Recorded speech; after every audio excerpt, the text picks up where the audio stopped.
Mapagpalang araw mga kaibigan at katropa, isang araw na lang bakbakan na ng ating pambato, current WBO Global Super Bantamweight Champion Janrel Cuadro Alas Casimero versus Yukinori Ugoni.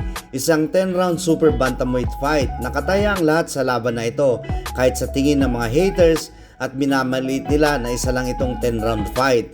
Ang laban ay sa October 12 taong kasalukuyan at ang venue ay sa Ariake Arena, Kotoko, Japan.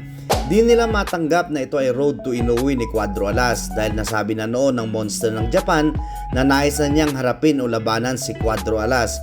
Kaya ang laban na ito ay make or break para sa ating pambato kung nais niyang harapin siya ng monster ng Japan. Kaya nakataya ang lahat sa laban na ito dahil pag natalo siya sa laban, real talk tayo, malabo na ang ating inaasam na Casimero versus Inoue. Pero pag mananalo siya sa laban, buhay na buhay ang Casimero versus Inoue. Ibig sabihin, mabigat talaga ang laban na ito sa ating pambato.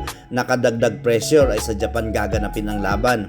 First time siyang makikitang lumaban sa Japan, kaya all eyes sa ating Cuadro Alas ang lahat ng kababayan ni Naoya Inoue.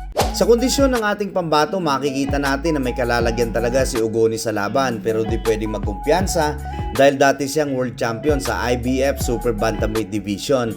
May kartadang 21 wins, 2 talo, 8 knockouts.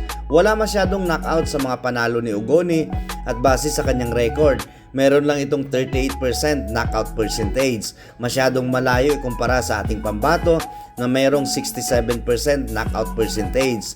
May kartadang 33 wins, 4 na talo, 22 knockouts.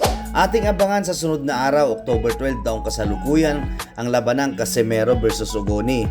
At hangad natin ang tagumpay ng ating pambato, ang nag-iisang angas ng Pinas, Janrel Cuadro Alas Casimero. Ano ang inyong opinion mga kaibigan at katropa? Sang-ayon ba kayo na ang laban na ito ay make or break para sa ating Cuadro Alas, para sa ating inaasam na Cuadro Alas versus monster ng Japan?